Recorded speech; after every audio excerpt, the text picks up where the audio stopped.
آپ فرماتے ہیں کہ حضرت عیسیٰ کے پاس ایک شخص آیا تو اس نے کہا مجھے جانوروں کی بولیاں سکھا دے۔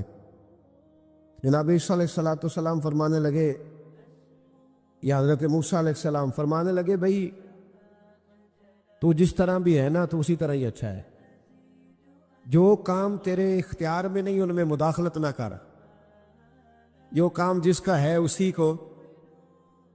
کو ساجے، تو مداخلت میں کرنے لگا، نہیں مہربانی کرے۔ آپ نے فرمایا چلو ٹھیک ہے سکھا دیتے۔ وہ آدمی گھر کے اندر بیٹھا تھا تو جانور رکھے ہوئے تھے، گھوڑا تھا، گائے تھی، بکری تھی، بلی تھی، کتا تھا، چند جانور تھے۔ تو چھوٹی سی کوئی چیز گری ہوئی تھی تو کتا کھانے لگا تو بلی نے پہلے کھا لی۔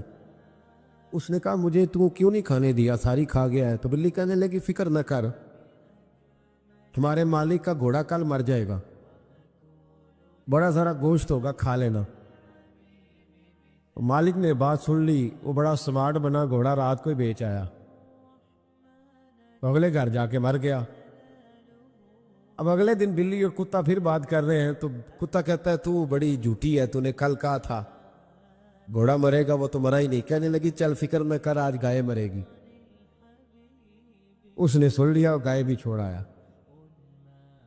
پھر اس نے کہا تو بڑی جھوٹی ہے، تو نے کہا تھا گائے مرے گی، کوئی نہیں مری۔ کہنے لگی فکر نہ کر، آج بکری مرے گی۔ اس نے سن لی، بکری بھی چھوڑ آیا۔ ملا رومی رحمۃ اللہ تعالیٰ علیہ فرماتے ہیں کہ بلی بڑی مایوس بیٹھی ہے تو دوسرا جانور کتا اس سے پوچھتا ہے کہ تو آج بڑی پریشان ہے، کیا ہوا؟ بڑے تو جھوٹ بولتی تھی، آج بڑی مایوس ہے۔ کہنے لگی پریشان اس لیے ہو کہ آج ہمارے مالک کی روح پرواز کر جائے گی۔ بکری تو چھوڑ آیا تھا، گائے تو چھوڑ آیا تھا، گھوڑا تو چھوڑ آیا تھا، اپنے آپ کو کہاں چھوڑ کے آتا؟ حضرت اسرائیل علیہ السلام سے بھی کچھ چھپ سکتا ہے؟ اب بڑا پریشان ہوا، حضرت عیسیٰ علیہ السلام کی خدمت میں، حضور مہربانی کرے، وہ تو باتیں کر رہے ہیں جانور کہ میری باری ہے۔ تو آپ فرمانے لگے تجھے کہا تھا تو جس حال میں ہے اسی میں رہ، آگے بڑھ کے مداخلت نہ کر، اپنے دائرہ کار کے اندر رہ، تو آگے بڑھا ہے، تو مرضی کا رزلٹ چاہتا تھا۔ کہا حضور مہربانی کرے، اب ہوگا کیا؟ آپ فرمانے لگے تیرے گھر کے اندر ایک شخص کی موت لکھی ہوئی تھی، گھوڑے کا وقت آیا تو اسے چھوڑ آیا، اب وہی موت جب گائے پہ آئی تو اسے چھوڑ آیا۔ اب تو نے تو سمجھا کہ میں نے وہاں سے بھی لاکھ بچا لیا ہے، یہاں سے بھی 80,000 بچ گیا ہے، بکری کی باری آئی تو نے وہ بھی 30,000 بچا لیا۔ اب تو نہیں بچ سکتا، اس لیے کہ ارادہ قدرت ہے۔ تو اپنی مرضی کا رزلٹ مانگ رہا تھا نا، تو وقت آ گیا ہے۔ اگر تو ارادہ قدرت پہ رہنے دیتا تو شاید تیری عمر لمبی کر دی جاتی۔ حضرت سری شکتی رحمت اللہ علیہ درخت کے نیچے بیٹھے تھے، درخت سے کہنے لگے کئی دن ہو گئے کوئی نصیحت نہیں کسی نے کی، تو چل تو ہی کر دے کوئی، میرا دل سخت ہو گیا۔ تو اللہ نے درخت کو زبان دی، وہ بولنے لگا،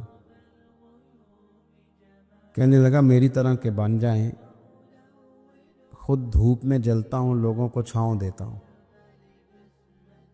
لوگ روڑے مارتے اور میں انہیں پھل دیتا ہوں۔ تو حضرت فرمانے لگے تیری بات نے میرے اوپر بڑا اثر کیا، ایک سوال نہ پوچھ لوں؟ کہنے لگا پوچھ لیں۔ تو فرمانے لگے تو اتنا ہی اچھا ہے تو تیرا انجام کیوں نہیں اچھا؟ جب تو خشک ہو جاتا ہے تجھے جلا ہی دیا جاتا ہے۔ اصل تو یہ نا کہ انجام بندے کا ٹھیک ہو، آخرت اس کا انجام ٹھیک ہو، تجھے جلا دیا جاتا ہے۔ تو کہتے ہیں درخت کہنے لگا حضور آپ نے تو مجھے کہا تھا نصیحت کرنے کا، اب آپ نے مجھے شروع کر دی ہے اور میری نبض پہ آپ نے ہاتھ رکھ لیا ہے، بڑا اچھا کیا مجھے آپ نصیحت کر رہے ہیں۔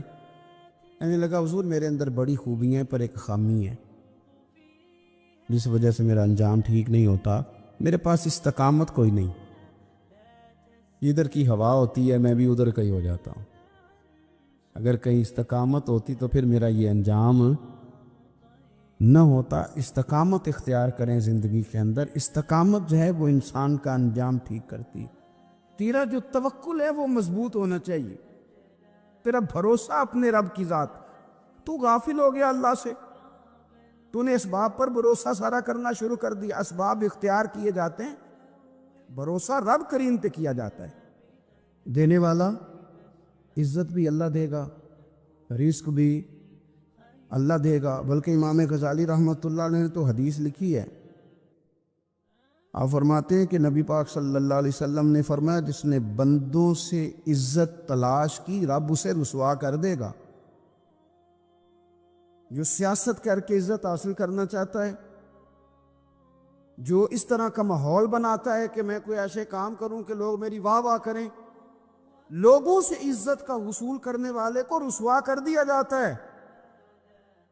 عزت در اصل وہی ہے جو رب کریم عطا فرماتا ہے.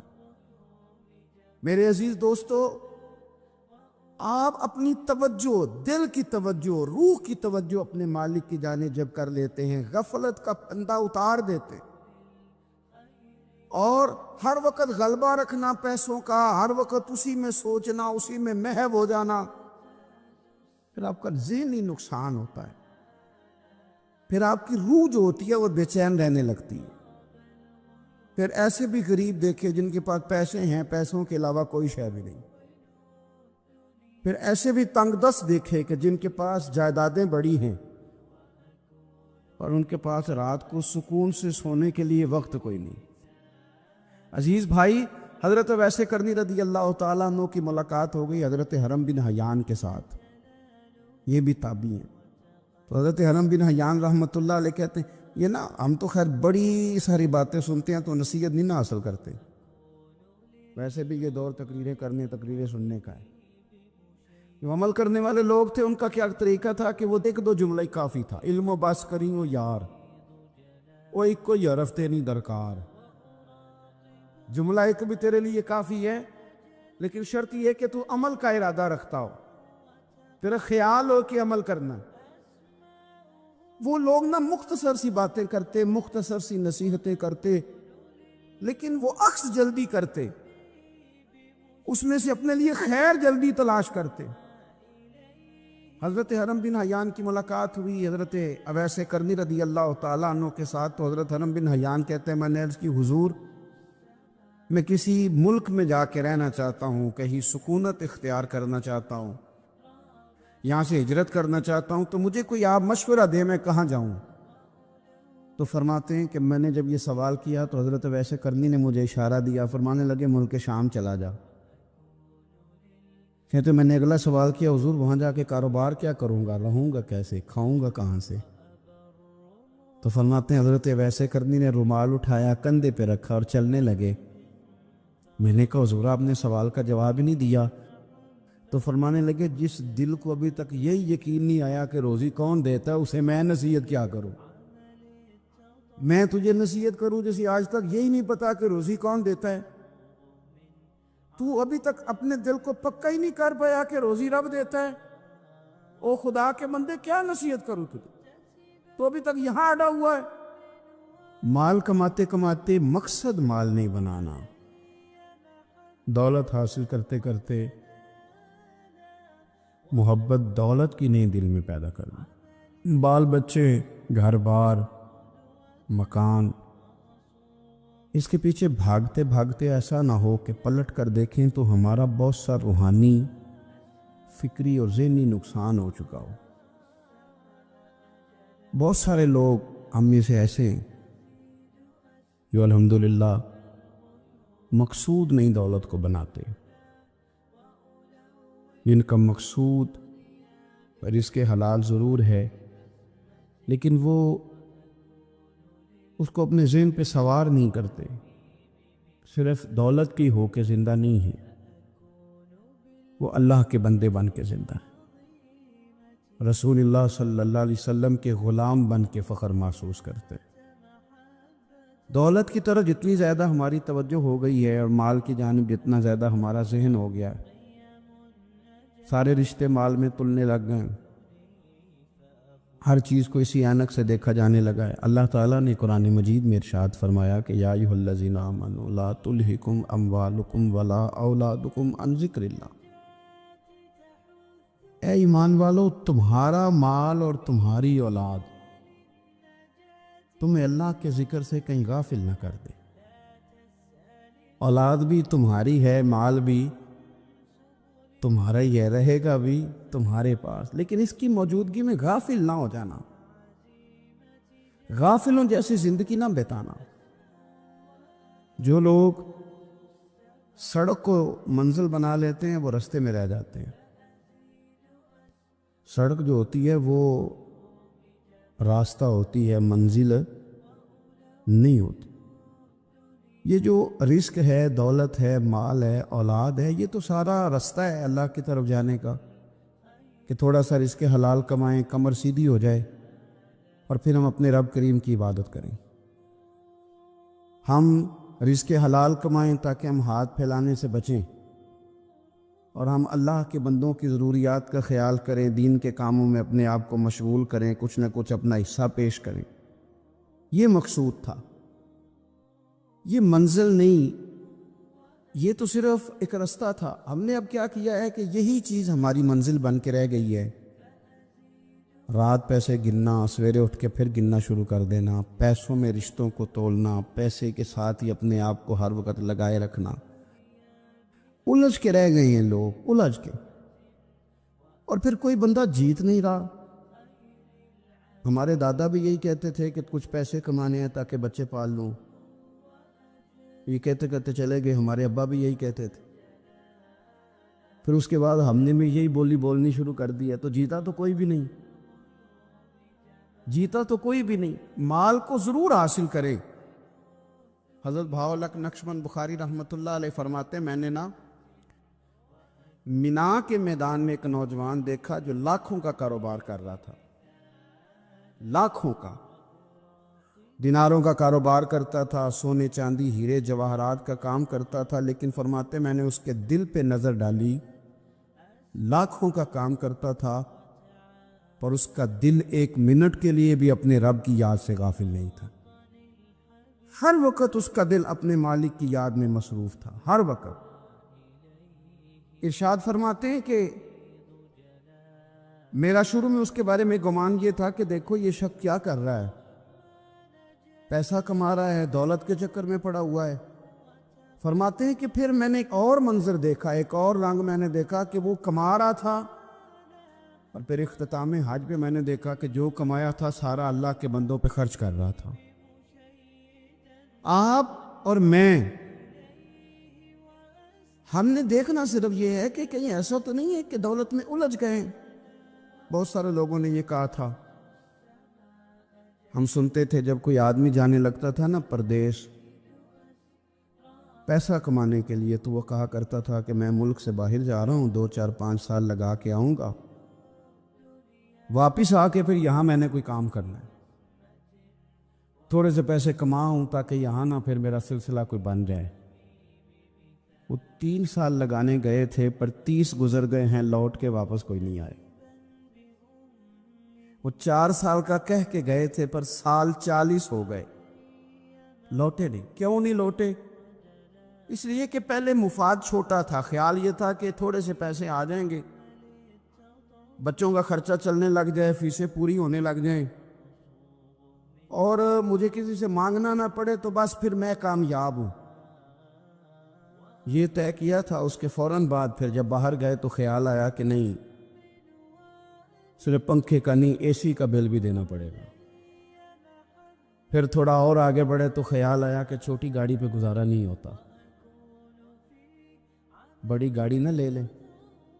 پھر خیال آیا کہ بڑی گاڑی لیا تو یہ تو اندر کھڑی نہیں ہوتی، سامنے والا پلاٹ مل جائے تو ذرا گراج اچھا بن جائے گا۔ پھر الجھتے الجھتے الجھ گئے دوستو۔ پھر نہ مالک حقیقی کی جانب وہ نظر جو ہماری ہونی چاہیے تھی نہ رہی۔ ذوق سے نماز پڑھتے تھے، پھر ہماری نمازیں مختصر ہو گئیں۔ ہم سویرے اٹھ کے ذوق سے قرآن پاک پڑھتے تھے، پھر وہ وقت بھی ہمارا دفتر کی تیاری میں لگ گیا۔ رات درود شریف پڑھتے تھے، لیکن وہ بھی سارا ہمارا حساب کتاب میں وقت گزر گیا۔ ہم نے یہ سمجھا ہی نہیں کہ دولت کارخانہ نہیں دیتا، دولت سیٹ صاحب نہیں دیتے، دولت آپ کو آپ کی فیکٹری نہیں دیتی، دینے والے تو رب کریم کی ذات ہے۔ تو جہاں سے آنا تھا وہاں توجہ دینی چاہیے تھی کہ جہاں صرف ایک سبب تھا، ذریعہ تھا۔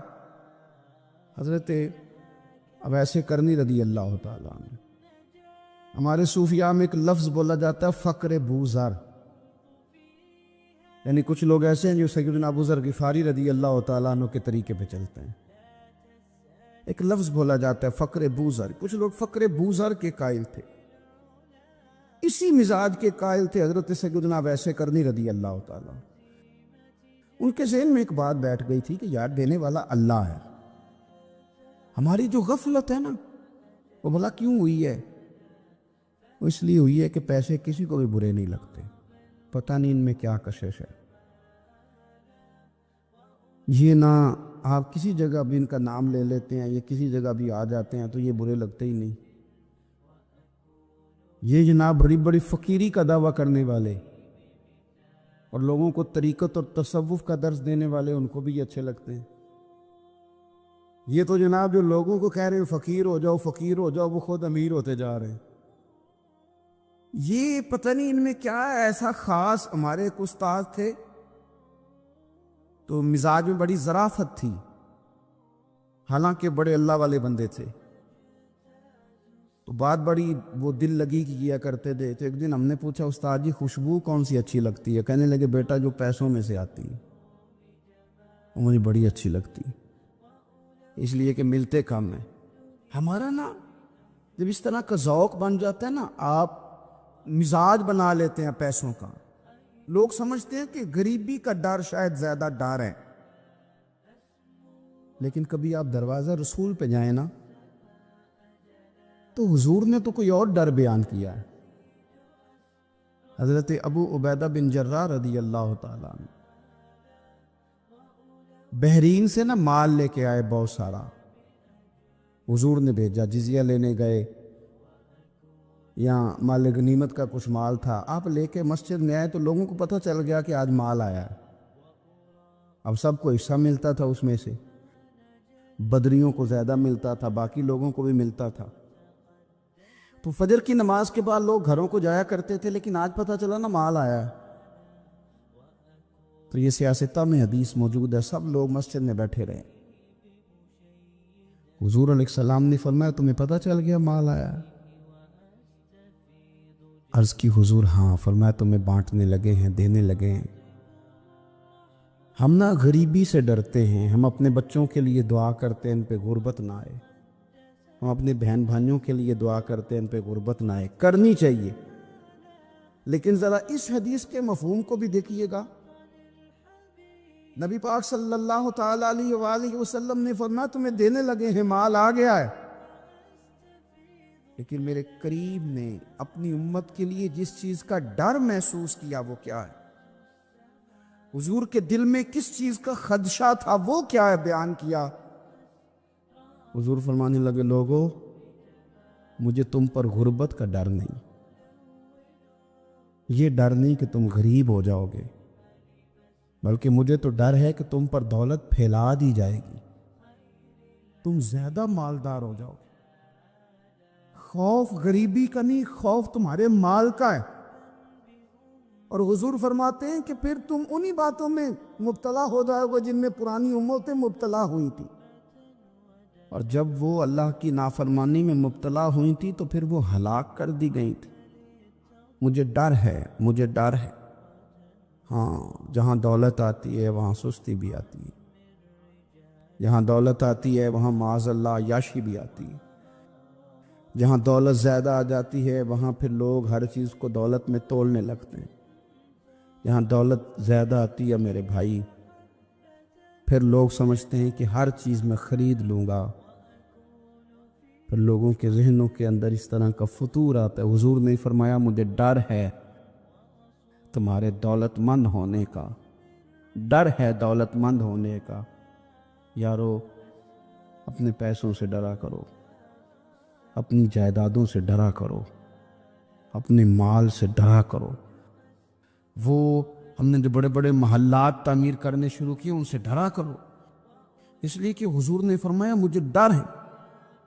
حضرت ابو بکر صدیق رضی اللہ تعالیٰ عنہ تشریف فرما تھے، ہمارے نا بچے بہت زیادہ آسانی مانگتے ہیں. اقبال نے کہا لہو مجھ کو رلاتی ہے جوانوں کی تن آسانی. جب میں جوانوں کا مزاج دیکھتا ہوں نا کتنے آرام پسند ہو گئے ہیں تو پھر میری آنکھوں سے لہو بہتا ہے. لہو مجھ کو رلاتی ہے جوانوں کی تن آسانی. ان کا وجود اتنا آسانی کا ماحول لینا چاہتا ہے. ذرا سی بھی کوئی تکلیف آپ دیکھ لیں، لائٹ بند ہو جائے تو مصیبت کھڑی ہو جاتی. کسی جگہ چند منٹ کے لیے آدھے گھنٹے کے لیے ٹریفک بند ہو جائے تو مثلاً کیا ہو جائے گا. لیکن یہ کہ طبیعتوں میں تلخی، اور جب وہ گاڑیاں آہستہ آہستہ چلتی ہیں تو ایک دوسرے سے آگے بڑھنے کی وہ شدت، وہ ہمارے مزاج میں ایک دوسرے کے بارے میں دل میں بڑے بڑے جملے کیوں؟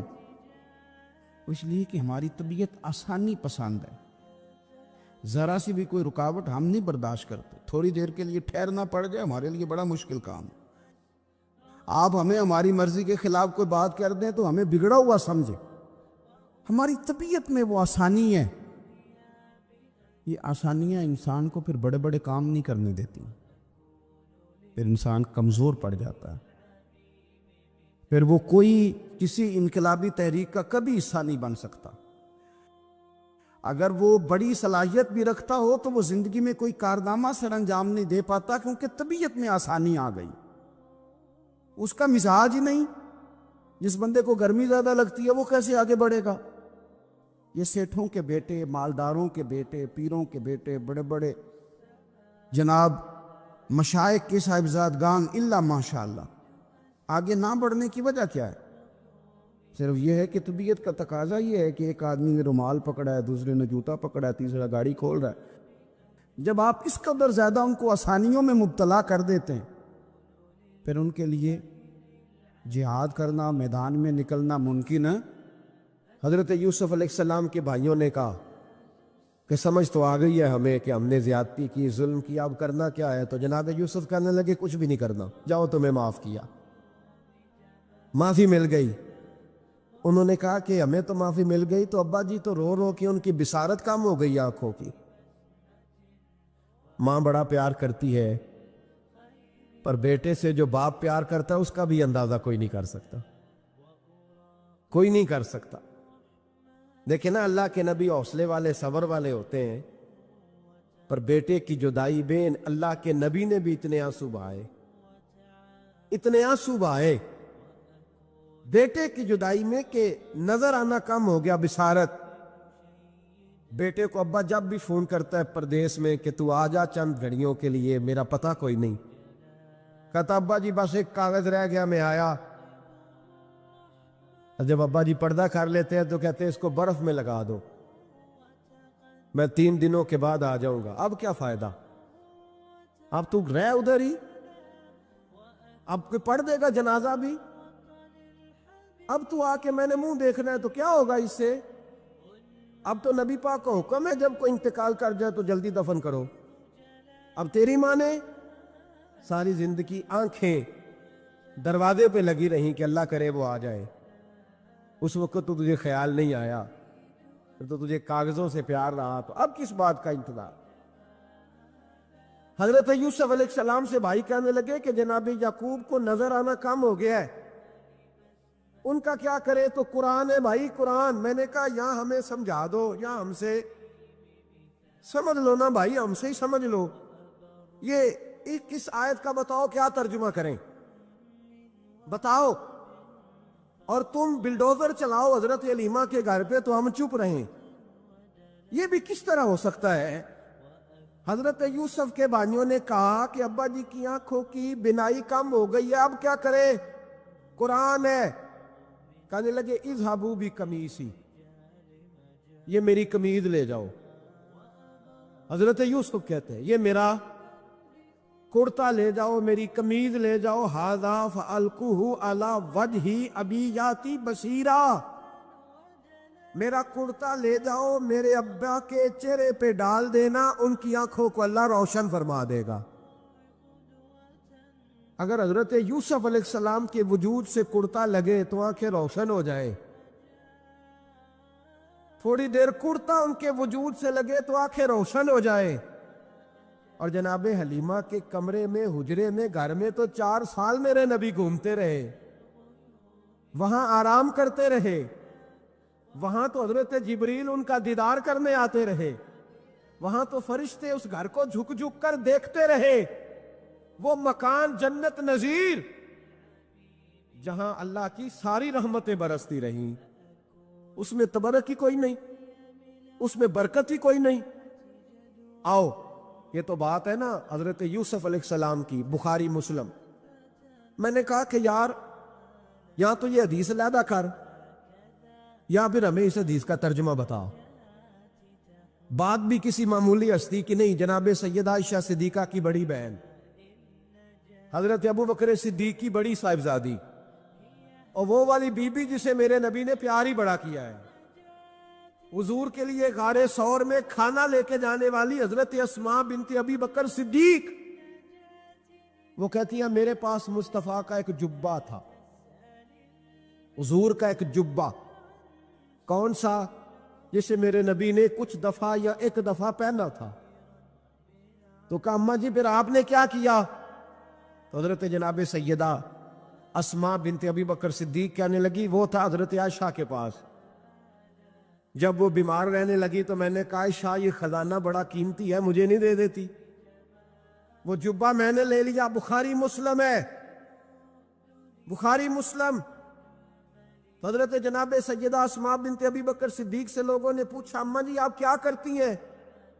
فرماتی ہیں جس بیمار کو کہیں سے شفا نہیں ملتی لوگ اسے میرے پاس لاتے، میں اس جبے کا ایک کونا پکڑ کے پانی کے پیالے میں ڈبوتی اور وہ پھر وہ پانی بیمار کو پلاتی تو اللہ اسے ہر بیماری سے شفا عطا فرما دیتا.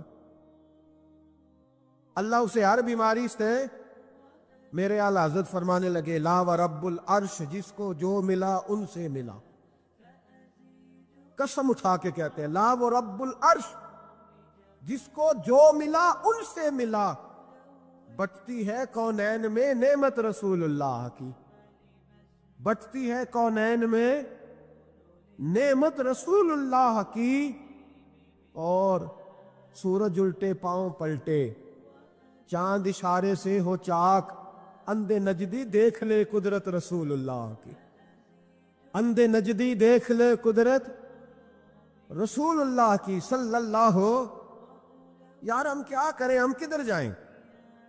تو خطبہ پڑھتا ہے وہاں بیٹھ کر کے یہ ادھر نہ جاؤ کوئی برکت نہیں، معافی برکت. ادھر ہم کیا کریں؟ اچھا یہ تو بات تھی نا شفا کی. حضرت سہل بن سعد رضی اللہ تعالی، یہ بھی بخاری ہے. حضرت سہل بن سعد کہتے ایک بی بی حضور کی بارگاہ میں آئی، اس نے آ کے حضور کی خدمت عالی مرتبت میں عرض کی حضور میں جب بھی آتی ہوں کرتا یہی پہنا ہوتا ہے آپ نے. یا رسول اللہ صلی اللہ علیہ وسلم، اور اس کو تو اتنے پیوند لگے ہیں کہ گنے نہیں جاتے. تو حضور اگر اجازت دے تو ایک کرتا نہ بنوا لوں آپ کے لیے؟ تو حضور نے فرمایا بنوا لے. وہ بی بی کرتا بنوا کے لائی، اس نے بڑی محبت سے بنایا. اس زمانے میں جو کوئی نقش و نگار ہوتے تھے اس نے سجائے اپنے انداز میں. اب اس نے پیار سے بنایا، محبت سے بنایا، یہ بھی باتیں صحیح ہے. پر اصل جملہ جس سے مزہ آئے گا وہ یہ ہے، وہ آندھی ہے میں بڑی ریج نہ بنایا، میں بڑی. اب اس میں جو درد ہے وہ میں اردو کا جملہ ڈھونڈ کے لاؤں تو ملتا نہیں مجھے. کہتی ہے میں ریج نہ بنایا.